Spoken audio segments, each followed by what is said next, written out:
Hey, everybody. Welcome to the RotoWire Fantasy Baseball Podcast, sponsored by WynnBET. Thank you to WynnBET for your sponsorship. If you can gamble in your locality, please use WynnBET. All right. We will have more details on that still. I promise you it's coming. But at any rate, we are happy to talk here, talking all things baseball. We're starting to get a couple of questions firing in here. I'm not surprised at this one here, but let's start off right off the top here. The title, Fred loses in Man vs. Machine. What happened, Fred? So I go through this every Monday with Jeff Zimmerman with our NFBC teams, but he's very projections based, and so am I actually to a great degree. But I don't know, when we get into some things, some of the lineup setting, like as we've discussed, I do my own projections going into the season, and as we get into lineup setting each week, I think I'm a lot more feel than he is. So our one of these debates tends to rise like every week, where he has projections that have a player projected to be that he should be in our lineup for sure, and then the common sense side of me says no. And the guy this week was Bailey Ober, who pitched last night. And pitched very well last night. Now, I originally liked Bailey Ober because the strikeout to walk ratio was really good, but then the last couple starts, it hasn't been very good. So he has a two-start week this week. Jeff was adamant that we start him. I wanted to drop him, but then I did concede that like a couple bad starts, like maybe we should keep him, but I wasn't really at all interested in starting him. So it was a Man versus Machine. It was my brain looking at it. It was his third start against the White Sox already in 7 starts. The first 2 starts against the White Sox were his 2 worst starts so far. He was getting them for a third time. I was like, I don't know if this guy's any good. The White Sox are probably onto it. They're already been onto him. Like, this isn't going to work out. And he's going to get shelled. And he hadn't thrown 5 innings in any of his last 3 starts. So he wasn't going to get a win and all these things. And then I went with Jeff because it was Man versus Machine. We put the machine in, and Bailey Ober, he pitched 5 scoreless, got 7 strikeouts, and got a win. So I was wrong. The machine wins this time. But you win too because you had it active, though. But if left to my brain, we would have benched him. Yeah, I understand. Guaranteed. Like I can't take any credit for this one. Like I say, like left to my brain, I would have benched him. We benched Erickson. So that was our, and this was in the main discussion. We had him in another league, but we didn't have a lot of good options. So I was like, okay, sure, we can use him in the other league. But in the main, we benched Erickson, who I quite like, but just had the 1 start this week. So we'll see how Skubal does. I guess we'll see how Ober does in his second start, which is at home against Detroit. So the battle isn't totally over yet, although I'm kind of conceding defeat because, we already got a win and 5 scoreless from Ober. Even if his next start's like 4 innings, 4 runs, like he still had a pretty good week for us. Yeah, it's just amazing, though. He had 2 bad starts against the same White Sox team. Although maybe it's not the same White Sox team. They've had some injuries and, things like that. It just shows, though, 5 days ago, went 3 1/3. This is only the second time in 7 outings that he's gone 5 innings. I understand where your brain was going in this one here.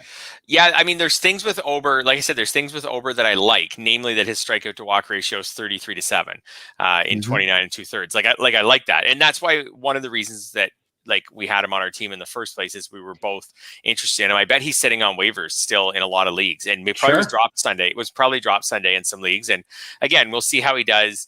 I don't think we're certifying him as a breakout yet, but anyways, yeah, that was, I don't know, all the common sense signs to me pointed to we shouldn't risk this guy. Now, I will say that the more I've been learning about just mathematical projections for players week to week, the more it does favor just risking it a little bit with your 2-start pitchers, probably more so than my brain often wants to. I didn't want to play Martin Perez yesterday, and we didn't, and we actually cut him, and he got a win last night. So he only got 3 strikeouts or something. It wasn't an amazing performance, but he still got a win, and wins are hard to come by.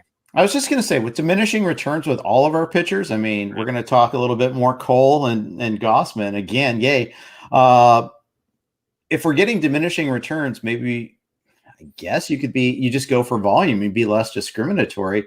It's really, you can find some teams to stream against, but it's getting harder now as offense is starting to trickle back upward. Yeah, absolutely. And there's just so much we don't know about pitching right now. Like you said, we can get into Cole in a bit, but there's like, the pitchers are obviously the primary, targets of all this substance changes and things like that. But us fantasy owners are really feeling it right now, where from week to week, it's hard to tell if your starter has a bad start. Like, for example, Skubal didn't have a great start last week. Well, was that related to anything that he's had to change since June 21st, or was it just a bad start? Normally I would just chalk it up as a bad start, but we have to watch these things, really carefully right now. So I always have felt, and it's also good to know your own, what you at least perceive to be your own strengths and weaknesses. And I've always thought that I've been better at making hitting decisions than pitching decisions.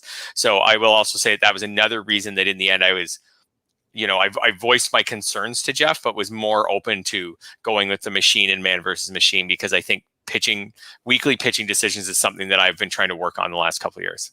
Yeah, it is. And, it's still refining your own man, if you will. Yeah. So I guess you can see that here. We've had a couple news items here. Vidal Brujan getting the call. Manuel Margot is going to hit the IL. Brujan, it was either Brujan or Josh Lowe. Turns out it's going to be Brujan that gets the call for the Rays. Presumably, he's going to play a lot, right?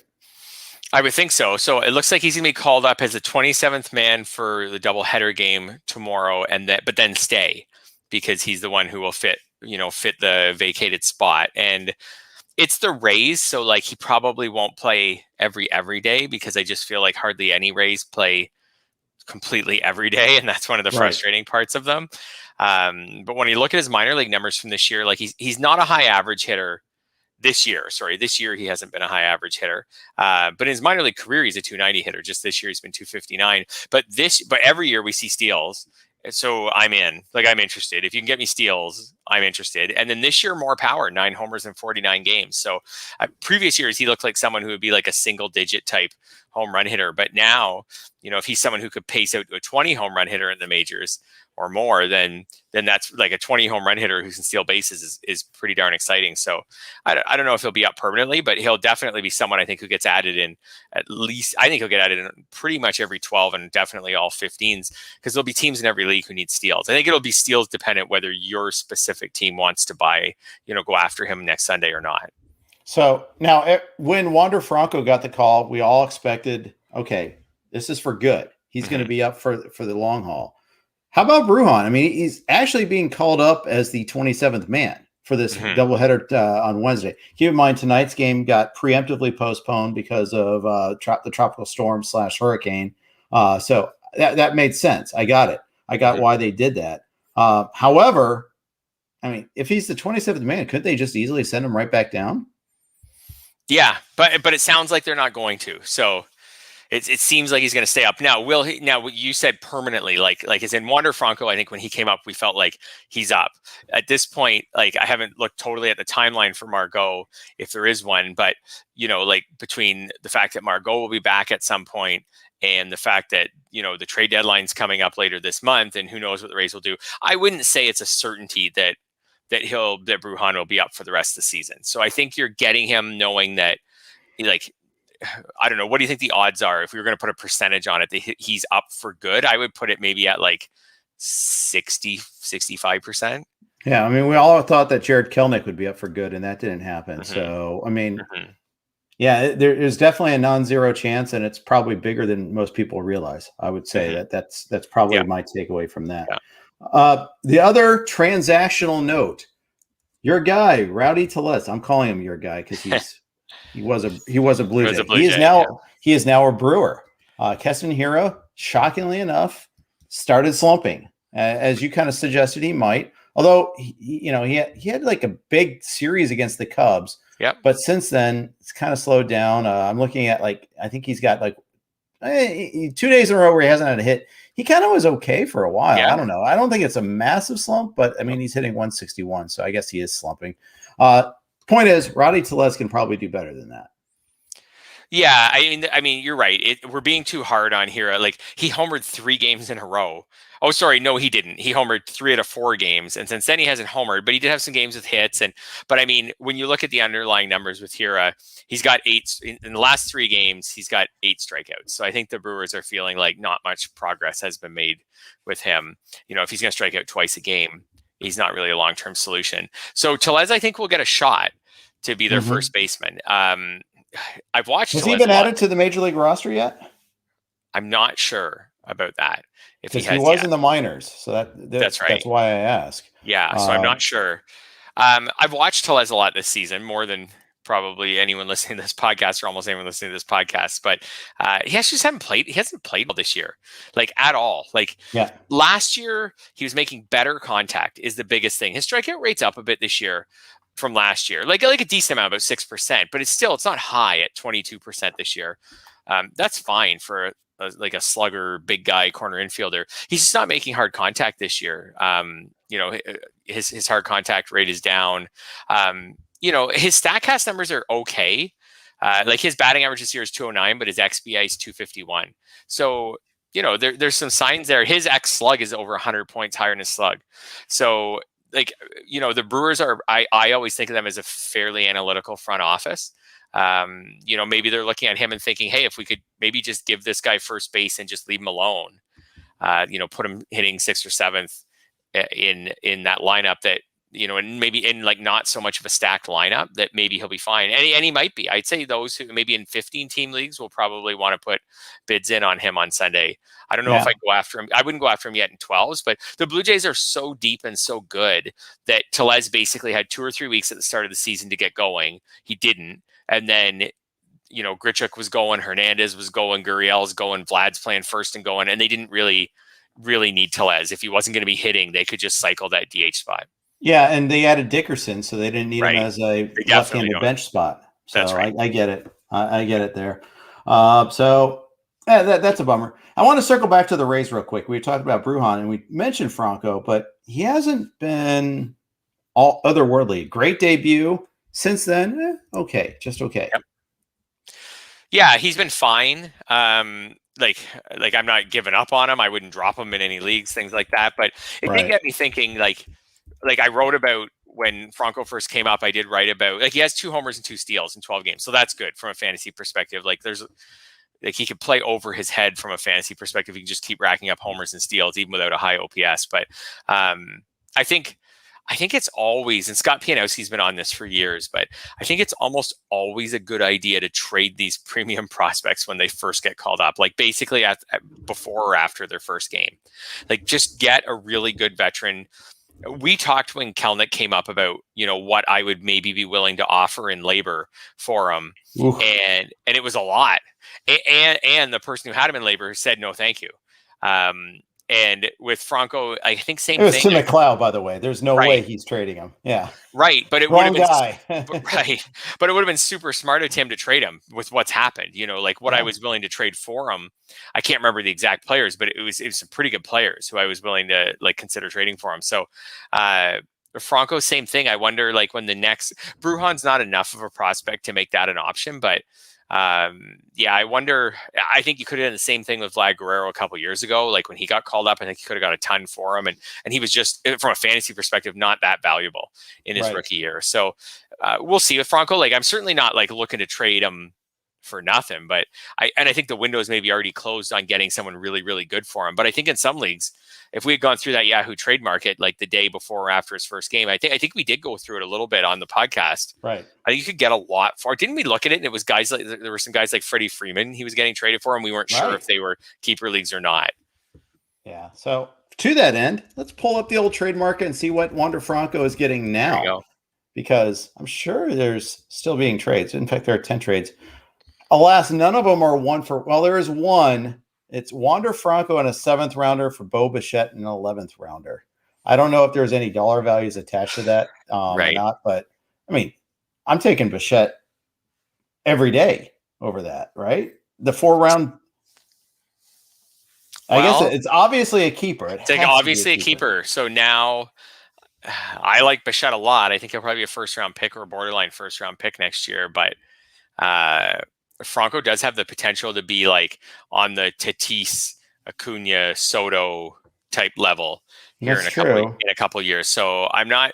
That one's not quite. I might. It depends what the keepers are. If it's lifetime or if like dynasty, or if it's like 3 years or something. 3 years, I'm taking Bo for sure. If it's lifetime like dynasty format, I think I don't know. I might take Franco. Bo Bichette's not that old. He was born in He's not. 1998. Bobichette's a stud, and like he's going to be great for. We just did that Tout Wars roundtable last week of, those guys in the top 10 who had the best chance to stay in the top 10 players at the end of the season. I took Bichette over Guerrero because just for fantasy, like he steals bases. He hits for average, he hits for power. Like it's perfect. If he can just be like a 25 to 30 homer, 20 to 25 steal guy who hits 290, that's awesome for a few years. That would be awesome. Right. I will say this though. I mean, I think that, I think both cases, you're going to love all those guys, but I will say, Bichette, the batting average is a little risky. He does hack a lot. Yep. You could run into that bad year, in terms of like BABIP and things of that nature there. But the other thing too is like in response to that question is I said I kind of copped out. I said all three Blue Jays, are got a good chance of staying up there. The players on bad teams like Cedric Mullins has a greater chance of falling off because the counting stats could fall off. Yeah, it's any of those Blue Jays. All those Blue Jays will stay on the list as long as they don't slump. As long as they personally don't slump, because that lineup is so good and long that it can have, like Springer could slump in the lineup and still keep scoring a lot. Bichette could slump in the lineup and still keep scoring a lot. So just individually, like Simeon, Bichette, Guerrero, they'll drop out of the top 10 if they have a month where they hit 200. But if they don't, then they'll probably stay in it because the counting stats should be there. Let's move off the field for a second here. Question that is in the comments from Star Platinum. Just read on the NFBC page that Connecticut will not be able to play fantasy baseball. Is this true? And if so, what other states are in trouble? So here's kind of the background on this. I don't know all the details, but Peter Schenke, and you can follow him at Peter Schenke on Twitter and ask him more because he kind of does a lot of the FSGA lobby work and all that. But he's been on top of this. Basically, DraftKings and FanDuel have been negotiating with Connecticut. There's also trying to get a gaming license there, and fantasy is getting caught up in it. And basically, these bigger contests need to have this very expensive licensing fee in Connecticut. DraftKings and FanDuel, they don't like it, but they can afford it a lot more readily than smaller operations. So that's kind of what's going on there. Greg Ambrosius could better give you those details. But if the NFBC is saying that, it's true. I mean, they'll follow through with that. So, just a heads up on what's going on there. Good question, Star Platinum. We'll get the Twitter questions later on in the show, but want to thank you for that. If you keep throwing those questions out there, we'll hit them all up at the end. Otherwise, got to go to another issue here. This is kind of something we were going to start the podcast with, but the news had happened. Why do you hate my Reds? I hate your Reds. I hate your Reds because they scored on Mike Minor last night in the 7th inning, but I more hate Mike Matheny for leaving him in. I was following this game. I'm sure you were following it closer than I was. With the Blue Jays not playing last night, I didn't, and we're in a bit of a heat wave here, and I just kind of took the night off a little bit from baseball, but I was following that game, and Minor was doing great, as you know. 6 innings, 1 run allowed, just a homer he had given up. He was doing great, and I was like, perfect. This Minor, and he was someone else who was a 2-start pitcher who I started in a couple of leagues with some trepidation because he hadn't been great in his previous 2 starts. I was like, this is great. And then you know what happened from there. Matheny sent him out for the 7th. Why did he do that? Well, first of all, he was on a roll. He had only allowed like 1 walk and I think a hit batter in his last 15, like 13 or 15 batters. He hadn't given up any hard contact since then. He was on a roll. Minor afterwards said he kind of took a pitch off on that home run by Castellanos. Can't really blame Matheny for that. Got to blame Minor. And he goes, he didn't expect Castellanos to swing at the first pitch. I mean, do they not do advanced scouting in KC? Has the internet not gotten there? It's true. I looked at it.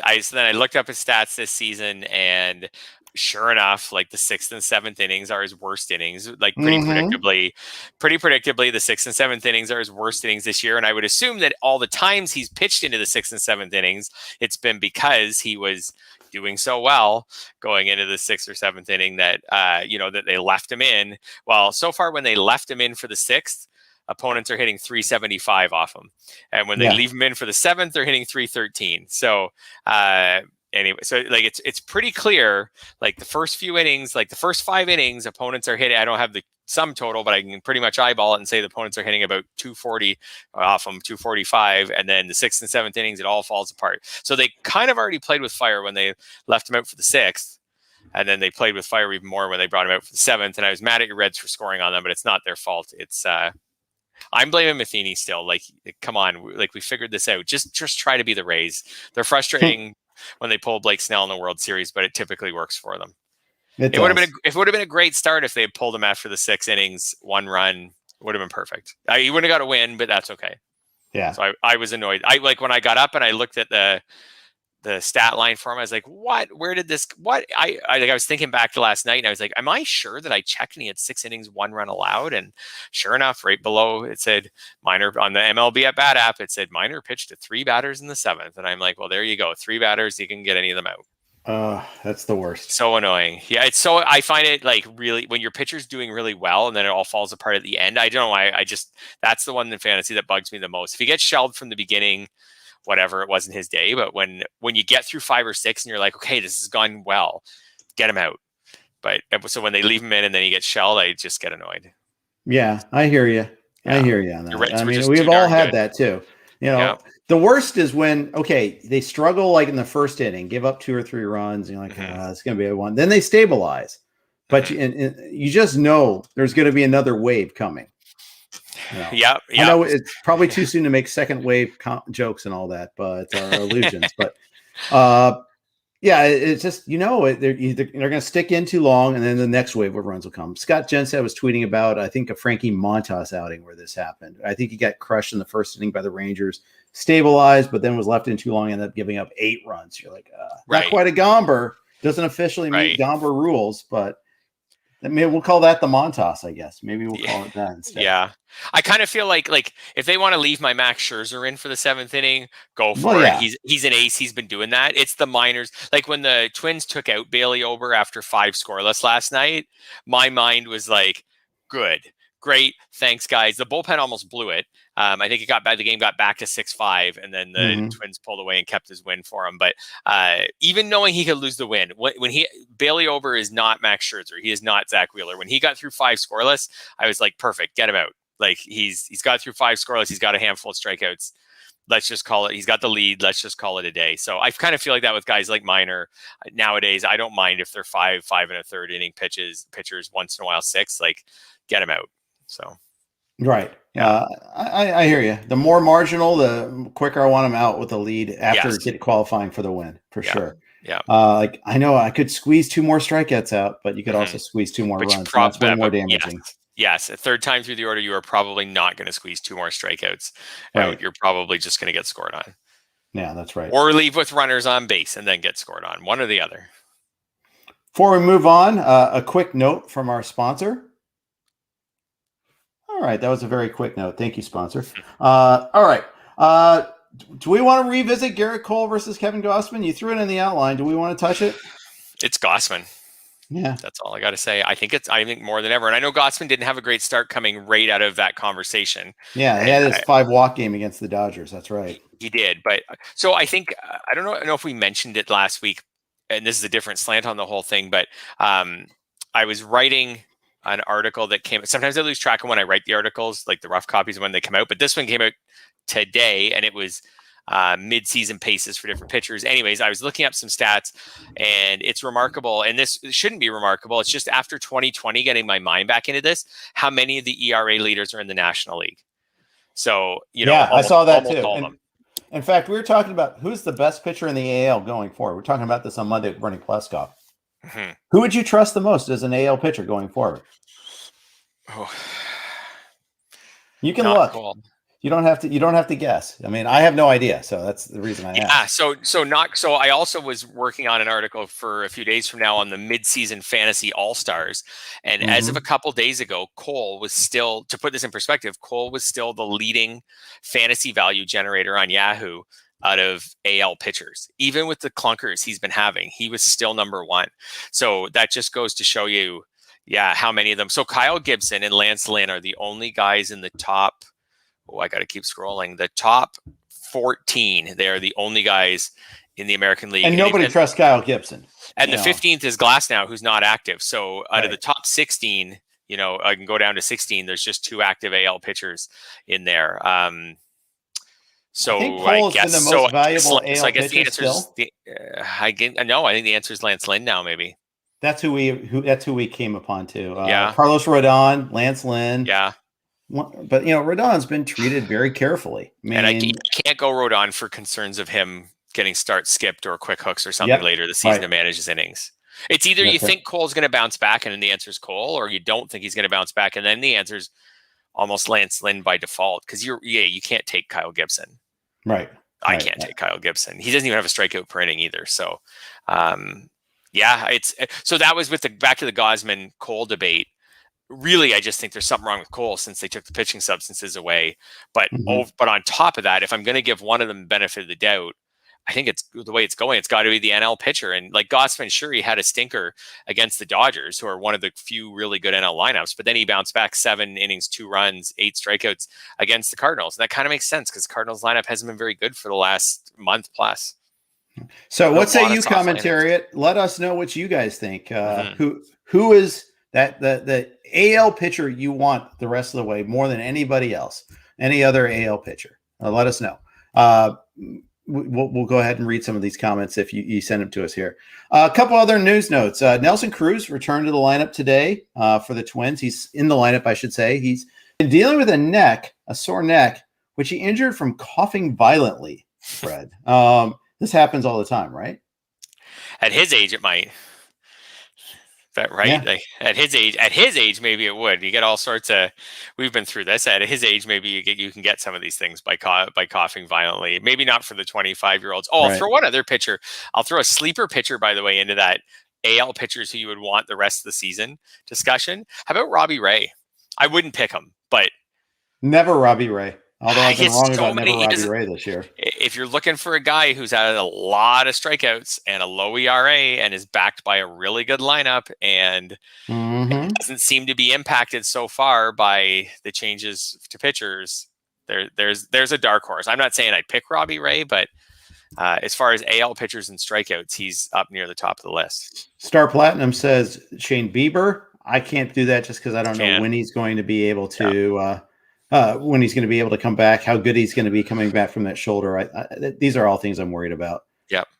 Yeah, absolutely. I can't. I kind of took him right. He's second in the AL in strikeouts. I kind of took him right off the list just at the beginning because of that. So I'm sticking with Lynn to that back. Sorry for dragging you back to that question, but Robbie Ray would be an interesting sleeper just in that Ray does have, I have no Robbie Ray shares this year because I was a bit of a never Robbie Ray, unfortunately this year, but he is the kind of guy who can go on a run of 10 strikeouts, for 5 straight starts, something like that.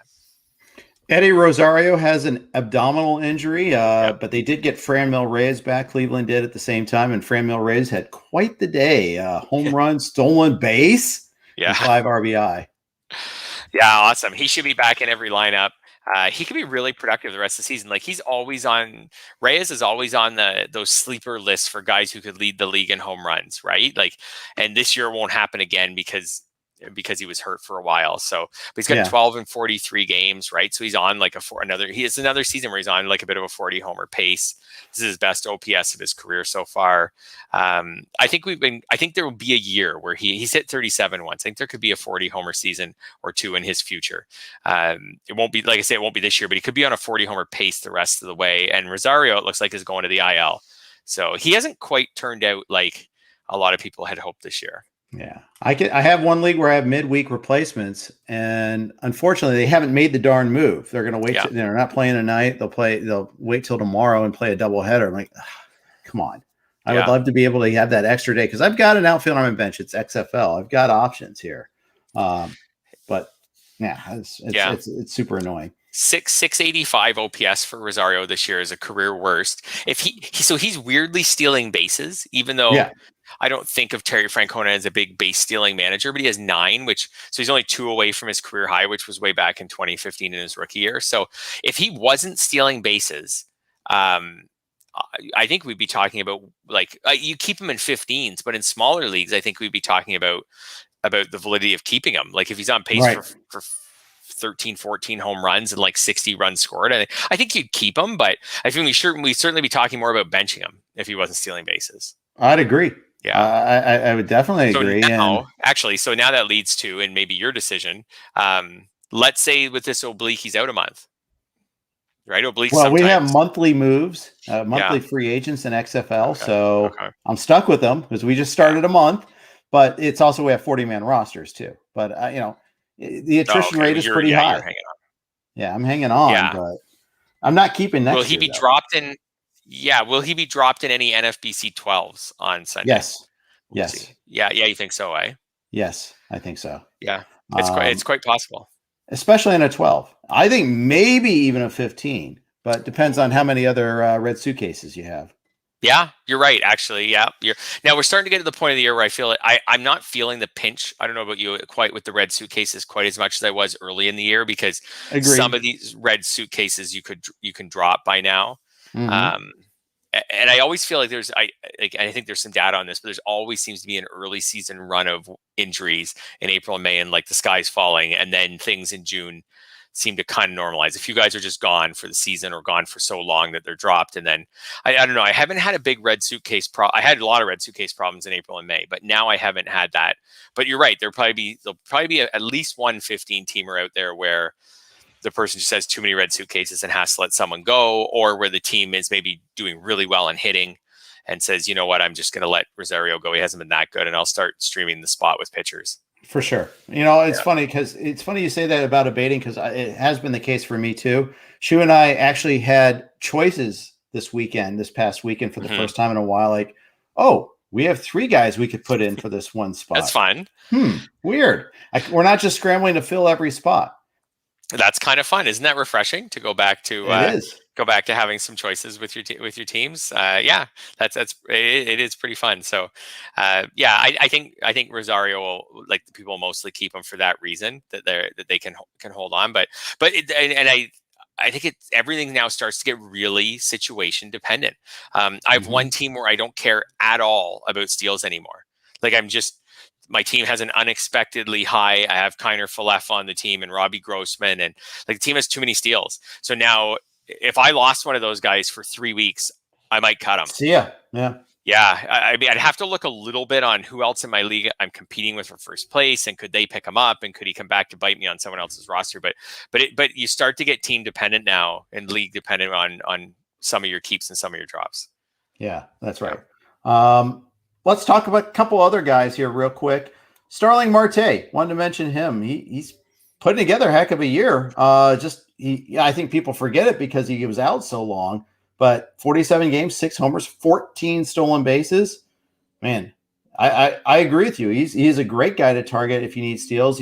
Although I think the people who have Starling Marte know how good he is. Yeah, I think so too. So as far as trade targets go, I don't think you're getting Starling Marte on the cheap. But if you need to make a move in steals and you're willing to pay full price for a guy, I think he's one of the best targets. His stolen bases pace is as good as anyone's this year. He's not leading the league because of those games he missed, but his pace, so what you could expect maybe going forward, is pretty similar to any other player. So I think he's one of those guys. Also when you look at the steals leaders, you have Acuna and Tatis right up near the top. Well, you're not trading for them, without a massive package. So you're looking at the person who has Merrifield or the person who has Marte. There's a few guys, Ozzy Albies, some of those guys. If you want to trade for a steals guy and not just a one category non-contributor, I think Marte's one of the guys you pay up for. He's also, he hits for average. He's 289 this year, career 287. Unfortunately, this storyline is something we've seen from Marte so many years. When you go back and look at his career game log, he has so many seasons where he basically plays 130 games and does really well. And then in the off season, I've done this so many times, and you go to project him for next year and you're like, well, yeah, but if he had played 15 or 20 more games, look what he would have done. But this is but he's never going to. He's got in his career, which started way back in 2012, he's got a 153 and a 145. But then he's got two 135s, a 129, a 132, and then some. Last year he did play in every game, but this is someone who often just short IL stints. He's not Steven Strasburg. He's not that kind of. He's not Giancarlo Stanton, where he could just leave you high and dry all season. He plays and he contributes a lot, and he's super consistent, but this happens every year where we just rarely see the massive season from him. Also, stolen base rates kind of go a little up and down with him. Like he'll have a 40 steal year, but then a 30. But overall, this guy's been really productive. He's one of those guys that gets hit by a lot of pitches, like a lot of Cubs. And I often wonder, like, do you put yourself in harm's way? And you do. Look at the playoff injury he suffered last year. Got hit by a pitch and then missed the next series. When they beat the Cubs, that was great, but then against the Braves, he wasn't available. Yeah, and to your point, I'm just looking at his career injury log. Nothing below the waist, so it makes sense he's still running. But at the same time, like he's got a lot of injury. He has a hand injury. He's got a couple obliques. He's got a rib, back, concussion, all these things, abdominal wall contusion, like all these things. Yeah, some of them probably are at least either directly or indirectly by how many times he gets hit by pitches. But almost all of his injuries are through your core. Yeah, that's right. Let's go with another Marlin, Anthony Bender. Got the save last night. Yimi Garcia pitched the 2 days in a row and got crushed by the Braves in the second of those two on Sunday. So walked three guys, gave up 4 hits. I mean, they got hung out to dry there a little bit. That's a lot of batters for one guy to face. Yeah. His ERA in that outing jumped from 2.61 to 3.66. His WHIP from 103 to 122. Point is, Garcia was having a pretty fine year prior to that outing. He's still having a pretty good year. So I don't really think he's at risk of losing the job, but he might be at risk of getting traded. Who is Anthony Bender? So Anthony Bender. So I just thought this was a good chance to maybe talk a bit about Anthony Bender, who I don't think anyone's really talking about. Yeah. I grabbed him about 3 weeks ago on my tout NL team after noticing how well he had been pitching. And so far I've been rewarded with some good innings and now 1 save. So I'll take it. He's been quietly I'd say the best reliever in the Marlins bullpen so far. Now he's not pitching the same leverage of innings maybe that Garcia's pitching, but 26 and a third innings, 34 strikeouts, a .68 ERA. And you can say, oh, he's lucky, low BABIP, whatever. His FIP's 1.50. He's not walking a lot of batters. He hasn't given up a home run yet. He's 26 years old. I'm going to be honest. I didn't know a lot about Anthony Bender until a month ago, but I did some looking. I haven't added him on mixed league teams. I don't think he's necessarily the Marlins closer if Garcia is traded, but I think he's certainly in the picture. If they wanted to give their most successful reliever this year the closer's job, he would be the guy. But we know teams don't always do that. P&L picked him up in Yahoo Friends and Family. Of course, I went to go check that. So he was not available there, but. Yeah, he's a 26-year-old. It's not like he's super young either. That's right. Yeah, he's not super young, but I do find sometimes too with these relievers, they're often a lot older than I expect. I was actually just having a conversation with a friend yesterday, and I'll ask you this question cold, and don't be afraid to get it wrong because I was way off. How old do you think Julian Merryweather is on the Blue Jays? 28, just because of the framing of the question. Yeah, 29. Yeah. I couldn't believe it. I was going to guess 25, maybe 26. The fact that he was 29, but yeah, I mean, some of these relievers between surgeries and it takes a long time to work through the minors. It's wild how old some of these guys are when they debut. Like just watching sports in general, like football players, basketball players, hockey players, good players don't debut in their mid to late 20s, but in baseball, the pitchers do. So maybe Bender's someone who's found something. I could see them if they trade Garcia just being a committee. Anthony Bass has been okay, but they could trade him. But they could trade him as well. Yeah, they could. We could get to a point where there's not much left, and then Bender, Dylan Floro, I also have on that same tout NL team. He's been fine. He's had a couple blowups, but other than that, he's been early on, right? The blowups have been kind of sporadic. Unfortunately, he had one on May 18th. That was really bad. I had him in my lineup for that one. That was 5 earned runs in a third of an inning.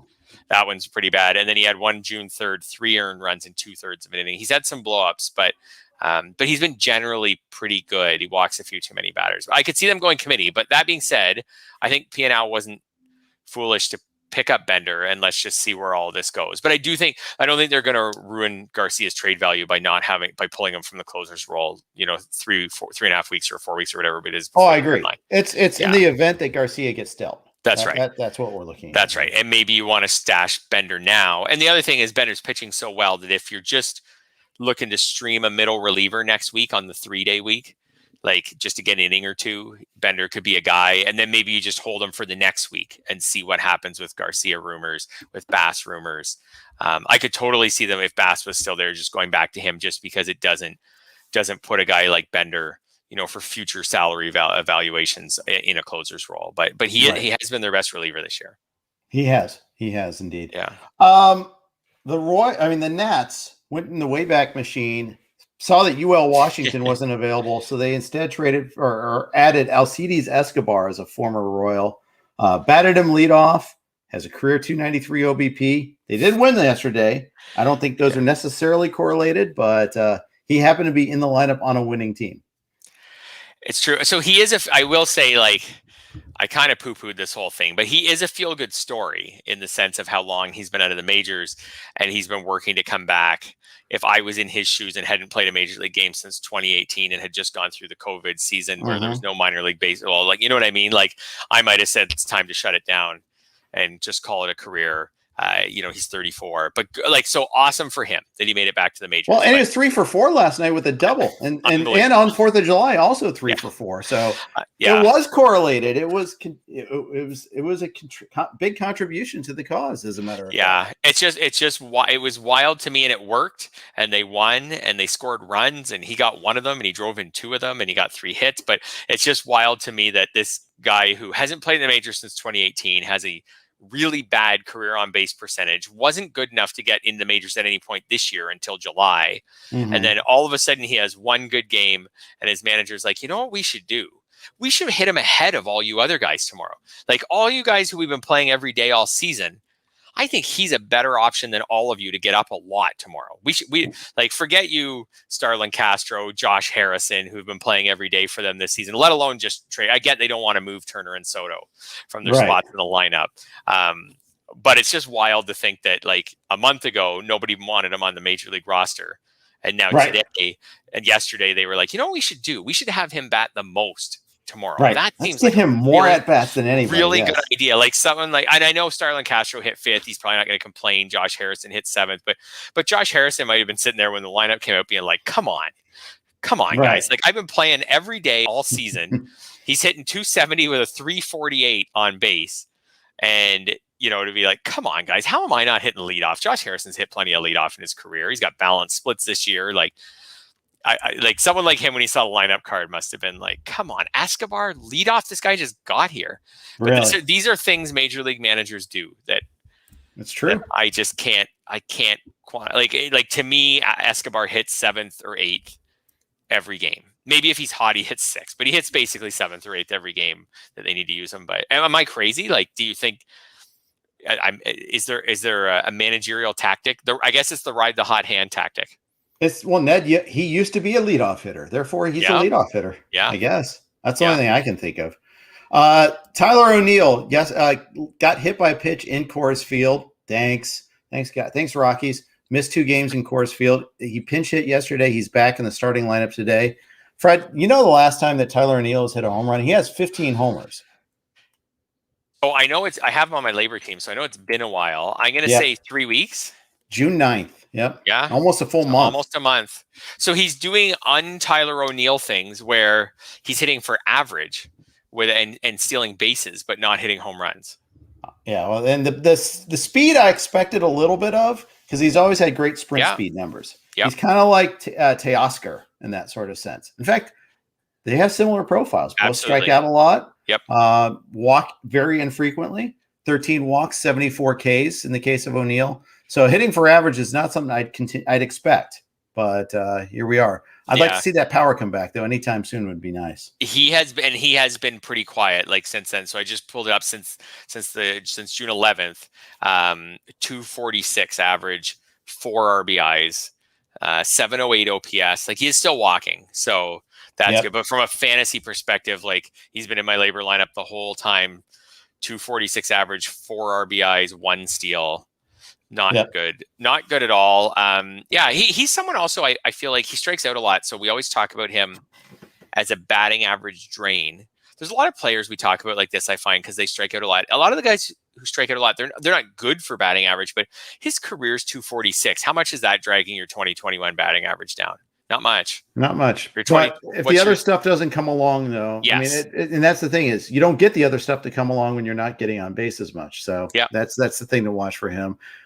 I did that. 246 since his last homer, and that's problematic. And you can see why my team. I have them in both main events. You can see why they're slumping a little bit. That's part of it. Then again, it was ill-gotten gains to begin with, perhaps. But anyway. The Cardinals, like, I find Arenado's been fine, even the last month. I actually looked that up at the end of June because the Cardinals were so unproductive during June that I wanted to see what the problem was. Arenado hasn't been awesome in St. Louis. I kind of expected that. But he's been fine.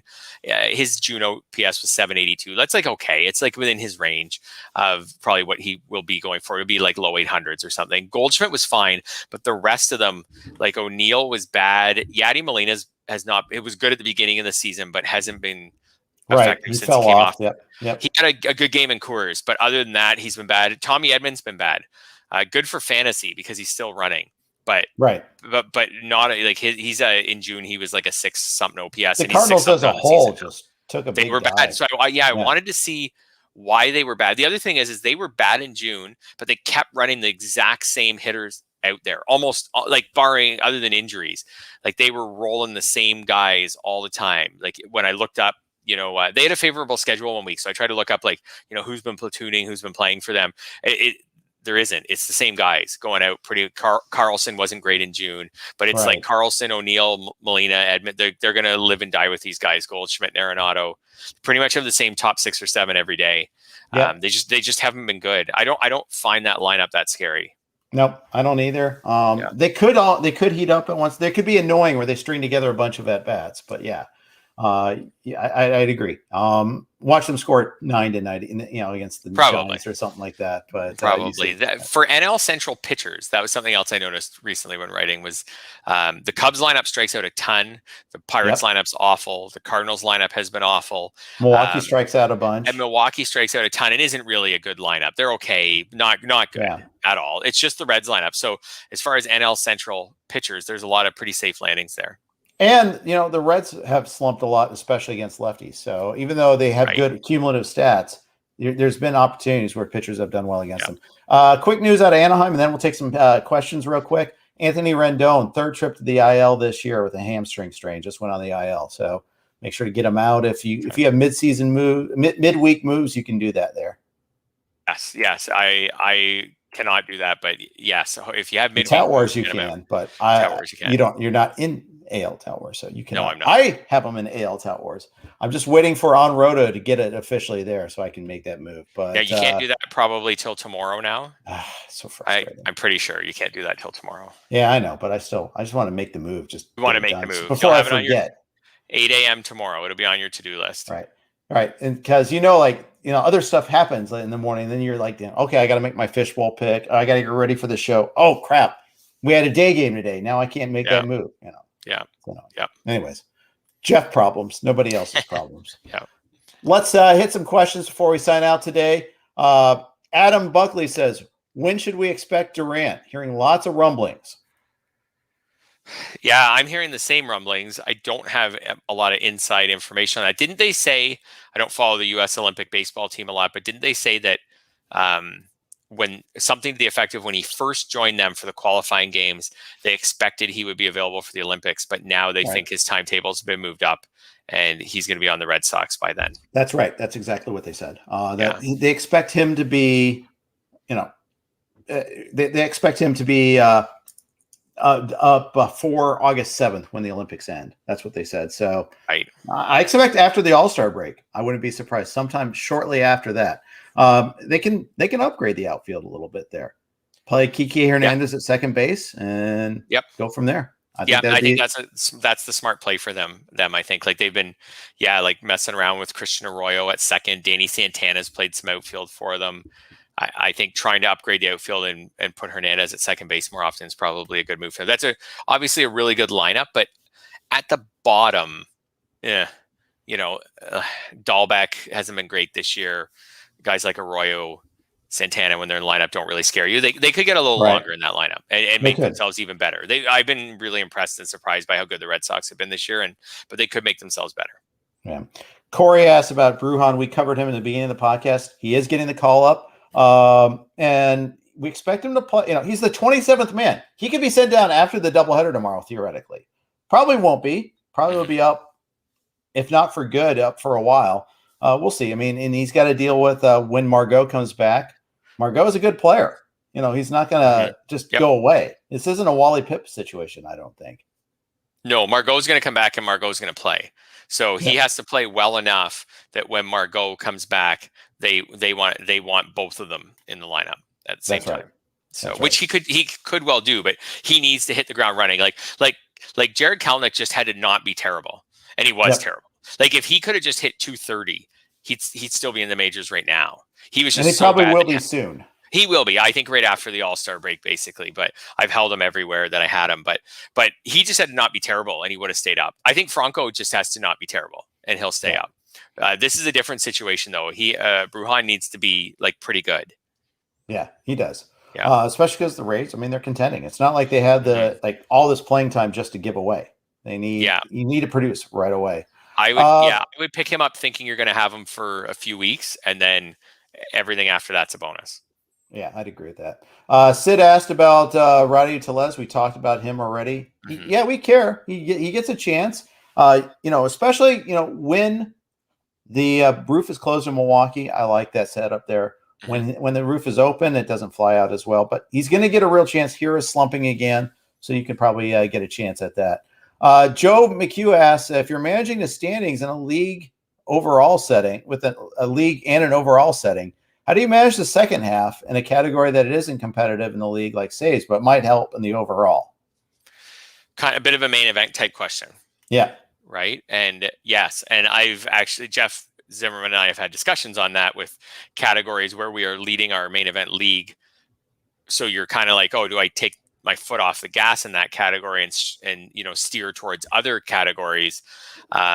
Or do you try to keep pushing because it could help you move up in the overall? I think you have to be realistic and decide what your goal is with your team. Do you think winning or being really high? And I don't know if doesn't feel like it's totally an NFBC question. There's the way it mostly is, though. Joe's an NFBC player. It's not just the main; it's also the online championship, also the draft champions. That's right. So it can apply to that. But, like Fantrax has a contest, RT has a contest, there's others out there. I also think, too, it's like, you got to know exactly where you're standing. And you start to pay attention to where are you standing in the overall, like with saves. Chances are, if you're dominating saves in your league, though, probably dominant. You have a downside to protect in the overall. But I think you got to make sure it's like you win your league first is the way I look at it there. So I think that's the decisions are, is it time for you to chase an overall like championship or placing really high in the overall where you feel secure enough that you can win your league? So now you're going to make some moves. So for example, if you were leading saves in your league and also right near the top of saves in an overall contest, that also means that the people around you in the overall have plenty of closers because they're also near the top of saves in the overall, which means if you start benching your closers in an effort to get more strikeouts or more wins or something like that, some of them are going to pass you quite quickly because you're around a lot of people in the save standings with two or three closers.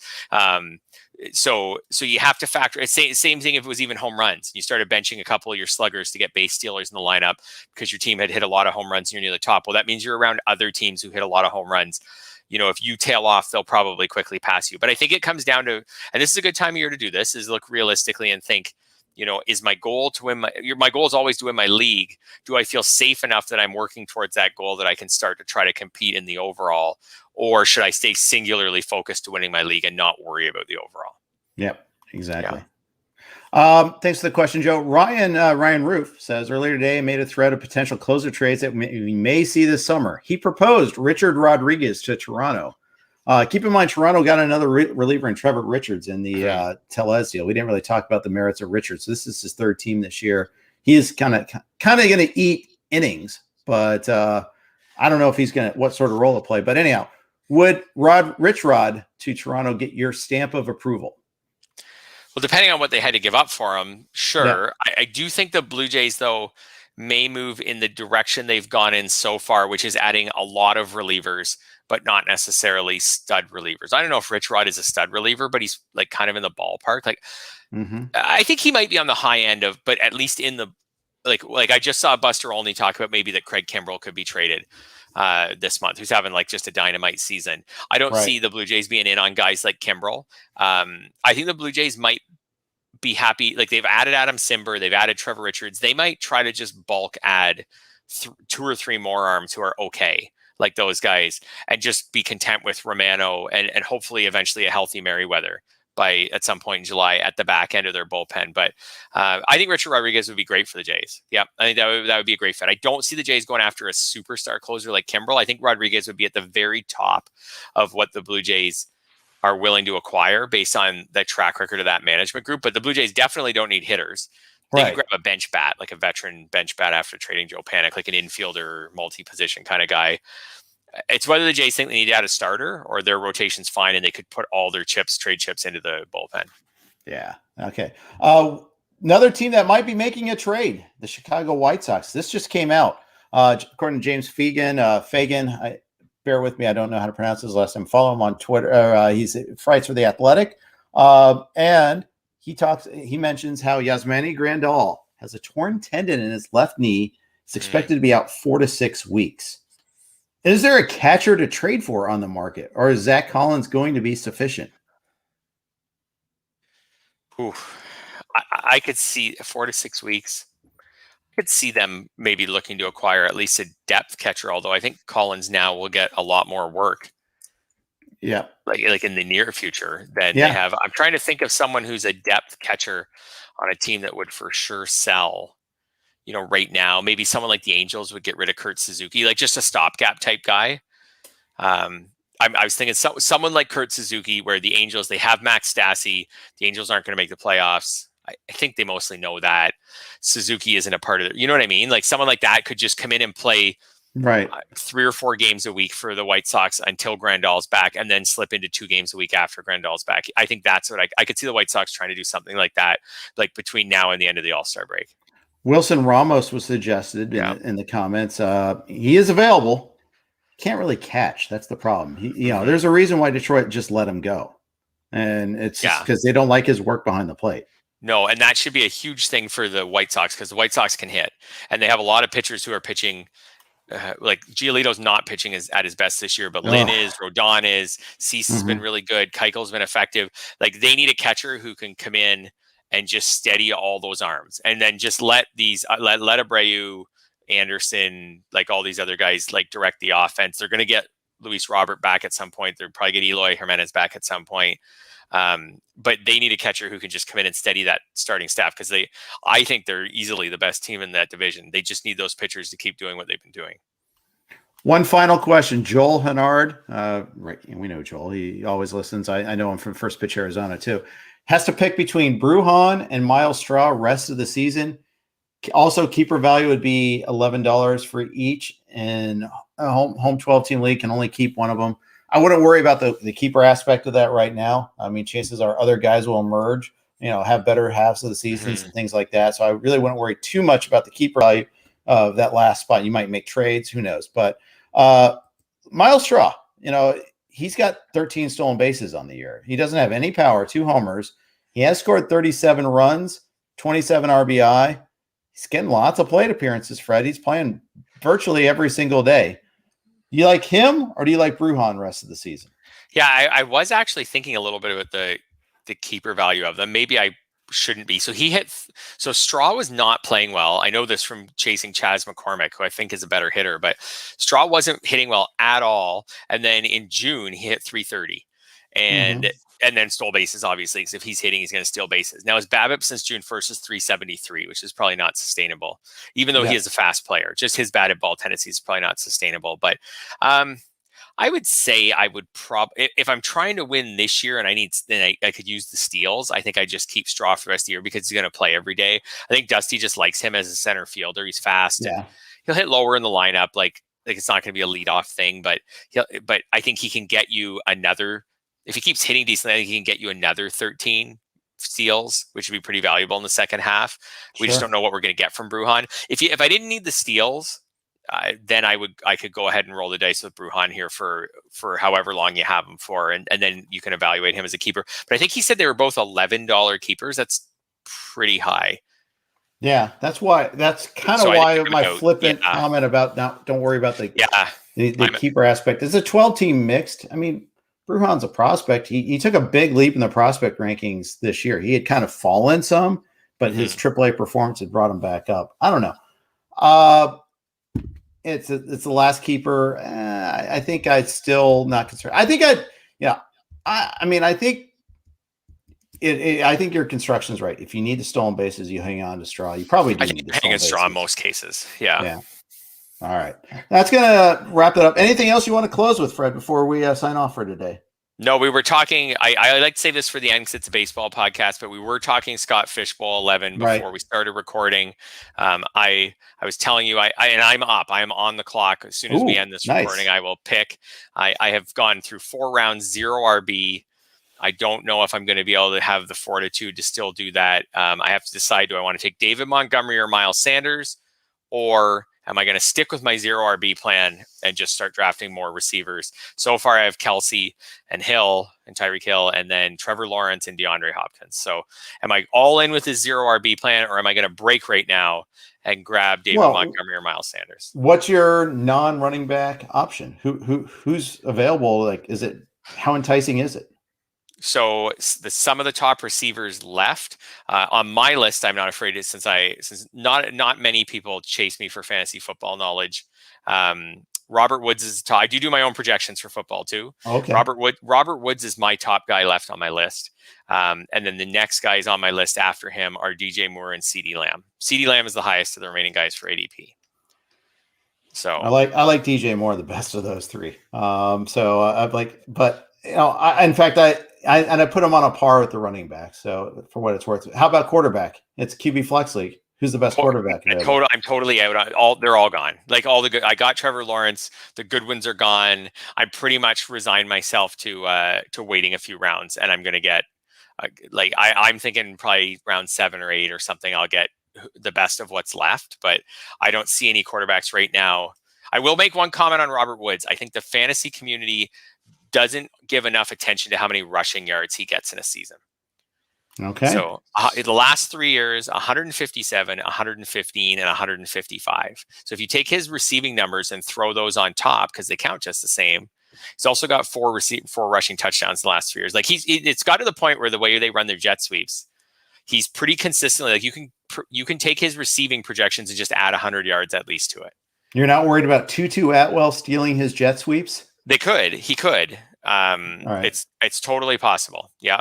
Maybe that's what they got him for. And maybe I need to factor that in a little more. That's a really good point. He's been good on the jet sweeps, but he's 29. I'm being somewhat flippant there, by the way. Yeah. Except I know Atwell will probably figure in, but I just want to throw his name in there because, come for a baseball start with Vidal Brujan, finish with Tutu Atwell. It's a good day. And how far are you from your next pick?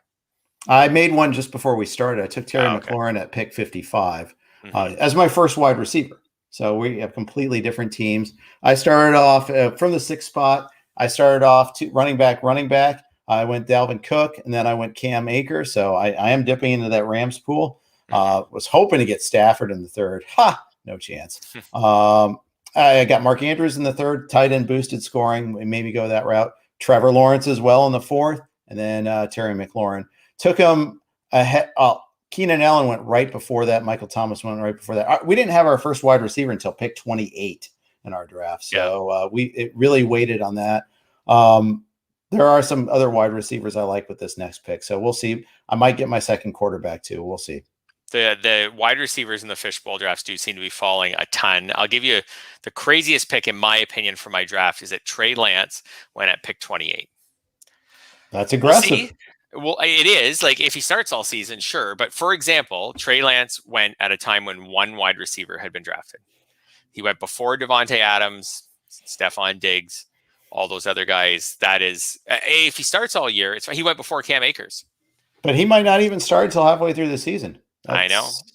And you love Cam Akers. He went before Cam Akers. He went before Najee Harris.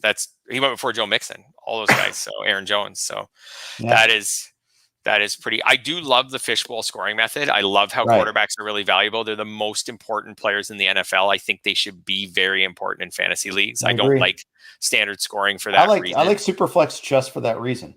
Man. I have asked the NFFC to have Superflex for probably 3 straight years unsuccessfully. We're still lobbying Greg and Tom on that one there too. I just like them to try it. I think it's great. I think if they just ran some satellite Superflex leagues, I think they fill. And like I said, like quarterback, it would bother me to bring it back to fantasy baseball. Like, it would bother me if someone like Max Scherzer wasn't really valuable because just the scoring format of your league pitchers didn't matter that much. Or something like that. Like I like how fantasy, like the best baseball players are the first round fantasy picks, both pitchers and hitters. Like, it bothers me in regular football leagues when you see Matt Stafford going round 11. Right. He's one of the most important players in the NFL. Yeah, I'd agree wholeheartedly. So you lobby Greg and Tom. Tell them I'll sign up for it. Oh, well, we have and will. I'll just tell them that, hey, Fred agrees with us. Come on. Yeah. Well, you got one more guy. I think just tell them to dip their toe in the water. A few satellite leagues, Superflex, see if they fill, go from there the next year. 3 men with the courage of convictions is a majority. That's what I hear. So that's right. We'll leave it at that. All right. Thanks, everybody, for listening. Coming up tomorrow, we got the Prospect Podcast. Please tune in for that with Clay and James. Thanks again for listening. As always, thank you to WinBet for sponsoring us. If you can bet online, please bet it with WinBet. We'll be back again next week. Or no, we will not be back again next week. It's the All-Star break. So, Fred, you get a break. And we'll resume hostilities in 2 weeks here on this Tuesday podcast. Thanks for listening.